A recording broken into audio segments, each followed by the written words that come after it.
ଚାଷୀମାନଙ୍କ ପାଇଁ ବେଶ ଖୁସି ଖବର। ଆଜି ପ୍ରଧାନମନ୍ତ୍ରୀ ନରେନ୍ଦ୍ର ମୋଦି ପିଏମ୍ କିଷାନର 18ତମ କିସ୍ତି ପ୍ରଦାନ କରିଛନ୍ତି। ଏଥିସହିତ ଚାଷୀ ଭାଇମାନଙ୍କ ପାଇଁ ଗୁରୁତ୍ୱପୂର୍ଣ୍ଣ ସୂଚନା ଦେଇଛନ୍ତି କୃଷି ସଚିବ ଅରବିନ୍ଦ ପାଢ଼ୀ। ଯେଉଁ ଚାଷୀମାନେ ବାଦ ପଡ଼ିଛନ୍ତି ସିଏମ୍ କିଷାନ ଏବଂ ପିଏମ୍ କିଷାନରୁ, ସେମାନେ ଏହି ଯୋଜନାରେ ସାମିଲ ହୋଇପାରିବେ। ଜନସେବା କେନ୍ଦ୍ରକୁ ଯାଇ ଏଥିରେ ଆବେଦନ କରିପାରିବେ। ନଭେମ୍ବର 8 ତାରିଖ ଯାଏଁ ରହିଛି ଏଥିର ଆବେଦନର ଶେଷ ତାରିଖ। ପରବର୍ତ୍ତୀ ଖବର ହେଉଛି, ମହିଳାମାନଙ୍କୁ ମିଳିବ ସୁଭଦ୍ରା ଯୋଜନାର ଦ୍ୱିତୀୟ ପର୍ଯ୍ୟାୟର ପ୍ରଥମ କିସ୍ତି। ଯେଉଁମାନେ ପ୍ରଥମେ ପାଇନଥିଲେ ସେମାନଙ୍କୁ ମିଳିବ 5,000 ଟଙ୍କା। ଯେଉଁ ମହିଳାମାନେ ଅକ୍ଟୋବର 7 ତାରିଖ ସୁଦ୍ଧା ଆବେଦନ କରିଥିବେ ସେମାନଙ୍କୁ ମିଳିବ ସୁଭଦ୍ରା ଯୋଜନାର ପ୍ରଥମ କିସ୍ତି। ପ୍ରାୟ 40 ଲକ୍ଷ ମହିଳାଙ୍କୁ ମିଳିବ ସୁଭଦ୍ରା ଯୋଜନାର ପ୍ରଥମ କିସ୍ତି। ଏନେଇ ସରକାରଙ୍କ ପକ୍ଷରୁ ଘୋଷଣା କରାଯାଇଛି। ପରବର୍ତ୍ତୀ ଖବର ହେଉଛି, ବିଜେଡିର ମୁହଁ ଫେରାଉଛନ୍ତି ପୁରୁଣା କର୍ମୀ। ପ୍ରତିଦିନ ପଦାରେ ପଡ଼ୁଛି ବିଜେଡି ଗୋଷ୍ଠୀ କନ୍ଦଳ। ଏହାରି ଭିତରେ ବିଜେଡି ପାଇଁ ବଡ଼ ଚ୍ୟାଲେଞ୍ଜ ପାଲଟିଛି ସଦସ୍ୟତା ଅଭିଯାନ ସଫଳ କରିବା। ପରବର୍ତ୍ତୀ ଖବର ହେଉଛି, ଆସିଲା ହରିୟାଣା ନିର୍ବାଚନର ଏକ୍ଜିଟ୍ ପୋଲ୍। ଇଣ୍ଡିଆ ଟିଭିର ଆକଳନ ଅନୁଯାୟୀ ହରିୟାଣାରେ କଂଗ୍ରେସ ସରକାର ଗଢ଼ିବ। କଂଗ୍ରେସକୁ 44ରୁ 54 ଆସନ ମିଳିପାରେ। ସେହିପରି ବିଜେପିକୁ 19ରୁ 29 ଏବଂ ଅନ୍ୟାନ୍ୟଙ୍କୁ 5ରୁ 16 ମଧ୍ୟରେ ଆସନ ଆସିବାର ସମ୍ଭାବନା ରହିଛି। ସେହିପରି ମେଟ୍ରିଜର ଆକଳନ ଅନୁଯାୟୀ ବିଜେପିକୁ 18ରୁ 24 ଆସନ ଏବଂ କଂଗ୍ରେସକୁ 55ରୁ 62ଟି ଆସନ ଭିତରେ ମିଳିବାର ସମ୍ଭାବନା ଅଛି। ପରବର୍ତ୍ତୀ ଖବର ହେଉଛି, ଭୂମିହୀନମାନଙ୍କ ପାଇଁ ଖୁସି ଖବର। ମାଗଣାରେ ଜାଗା ଯୋଗାଇ ଦେବେ ରାଜ୍ୟ ସରକାର। ପିଏମ୍ ଆବାସ ପାଇଁ ଜାଗା ଯୋଗାଇ ଦେବେ ସରକାର। କୌଣସି ହିତାଧିକାରୀ ଯେମିତି ଜାଗା ଅଭାବ ପାଇଁ ଆବାସ ଘର ପାଇବାରୁ ବଞ୍ଚିତ ହେବେ ନାହିଁ, ସେଥିପାଇଁ ପଦକ୍ଷେପ ନେବାକୁ ରାଜସ୍ୱ ଏବଂ ବିପର୍ଯ୍ୟୟ ପରିଚାଳନା ମନ୍ତ୍ରୀ ସୁରେଶ ପୂଜାରୀ ନିର୍ଦ୍ଦେଶ ଦେଇଛନ୍ତି। ପରବର୍ତ୍ତୀ ଖବର ହେଉଛି, ଆର୍ଆଇ ଅମିନ ପରୀକ୍ଷାରୁ ଅନିୟମିତତା ପାଇଁ ସିଏମ୍ଙ୍କୁ ଅବଗତ କଲେ ରାଜସ୍ୱ ମନ୍ତ୍ରୀ। ବିଭ୍ରାଟ ନେଇ ବିଭାଗୀୟ ଅଧିକାରୀଙ୍କୁ ମାଗିଲେ ରିପୋର୍ଟ। ଏହି ବିଭ୍ରାଟରେ ସମ୍ପୂର୍ଣ୍ଣ ରିପୋର୍ଟ ଦେବା ପାଇଁ ରାଜସ୍ୱ ବିଭାଗ ଅଧିକାରୀଙ୍କୁ ନିର୍ଦ୍ଦେଶ ଦେଇଛନ୍ତି। ପରବର୍ତ୍ତୀ ଖବର ହେଉଛି, ରାଜ୍ୟର 16,009 ଜଣ କନିଷ୍ଠ ଶିକ୍ଷକ ଶିକ୍ଷୟିତ୍ରୀଙ୍କୁ ନିଯୁକ୍ତି ପତ୍ର ପ୍ରଦାନ କଲେ ମୁଖ୍ୟମନ୍ତ୍ରୀ ମୋହନ ମାଝୀ। ଗଣଶିକ୍ଷା ମନ୍ତ୍ରୀ କହିଲେ, ଏହା ଏକ ଐତିହାସିକ ପଦକ୍ଷେପ ଏବଂ ଦିନ। କେବି ସିଂହଦେଓଙ୍କ ବଡ଼ ସୂଚନା। ରାଜ୍ୟର ପ୍ରତି ବ୍ଲକରେ ହେବ ଶୀତଳ ଭଣ୍ଡାର। ଆଗାମୀ 5 ବର୍ଷ ମଧ୍ୟରେ ପ୍ରତି ବ୍ଲକରେ ହେବ ଶୀତଳ ଭଣ୍ଡାର।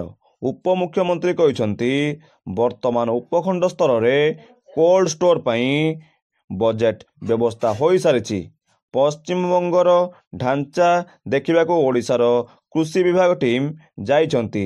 ଫେରିଲେ ତର୍ଜମା କରି ପଦକ୍ଷେପ ନିଆଯିବ ବୋଲି କହିଛନ୍ତି ଉପମୁଖ୍ୟମନ୍ତ୍ରୀ କନକବର୍ଦ୍ଧନ ସିଂହଦେଓ।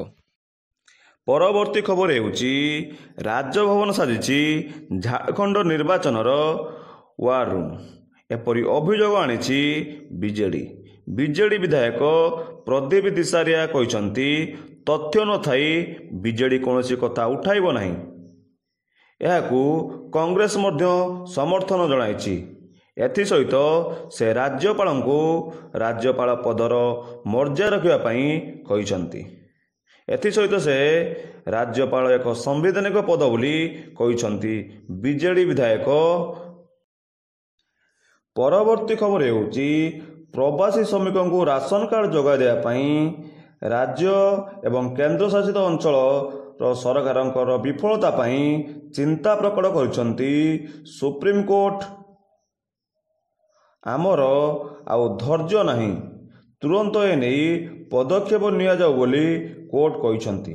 ଶନିବାର ଏ ସମ୍ପର୍କରେ ମାମଲାର ଶୁଣାଣି କରି ଜଷ୍ଟିସ ସୁଦର୍ଶନ ଧୁଲିଆ ଏବଂ ଆସାନୁଲ୍ଲାଦିନ ଅମନୁଲ୍ଲାଙ୍କ ଖଣ୍ଡପୀଠ ଏପରି କହିଛନ୍ତି। ଏଥିସହିତ ନଭେମ୍ବର 19 ତାରିଖ ସୁଦ୍ଧା ପଦକ୍ଷେପ ନେବାକୁ ସରକାରମାନଙ୍କୁ କହିଛନ୍ତି। ପରବର୍ତ୍ତୀ ଖବର ହେଉଛି ରାଜ୍ୟର ବିଜେପି ସରକାରଙ୍କ ଦ୍ୱାରା 16,009 ଜଣ କନିଷ୍ଠ ଶିକ୍ଷକ ଭାବେ ଆଜି ନିଯୁକ୍ତି ପତ୍ର ପ୍ରଦାନ କରାଯାଇଛି। ନବୀନ ପଟ୍ଟନାୟକଙ୍କ ନେତୃତ୍ୱରେ ବିଜେଡି ସରକାରଙ୍କ ସମୟରେ ସମସ୍ତ ଚୂଡ଼ାନ୍ତ ହୋଇସାରିଥିଲା। ବିଜେଡି ଦୃଢ଼ ଦାବି କରିବା ସହ ମଲା ହରିଣ ଉପରେ ପାହାର ପକାଇ ତାକୁ ଶିକାର କରିଛି ବୋଲି କହିଛି। ବିଜେଡି ଶଙ୍ଖ ଭବନରେ ଏକ ସାମ୍ବାଦିକ ସମ୍ମିଳନୀ କରି ବିଜେଡିର ରାଜ୍ୟସଭା ସାଂସଦ ସୁଭାଶିଷ ଖୁଣ୍ଟିଆ ଏବଂ ମୁଖପାତ୍ର ଡକ୍ଟର ଲେଲିନ ମହାନ୍ତି ବିଜେପି ସରକାରଙ୍କୁ କପି ପେଷ୍ଟ ସରକାର ବୋଲି କହିଛନ୍ତି।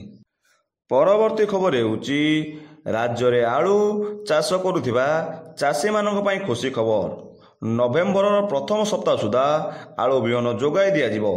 ଆଳୁ ବିହନ ୟୁପି ଏବଂ ପଞ୍ଜାବରୁ ଆସିବ ବୋଲି ସୂଚନା ଦେଇଛନ୍ତି ଉପମୁଖ୍ୟମନ୍ତ୍ରୀ କନକ ବର୍ଦ୍ଧନ ସିଂହଦେଓ।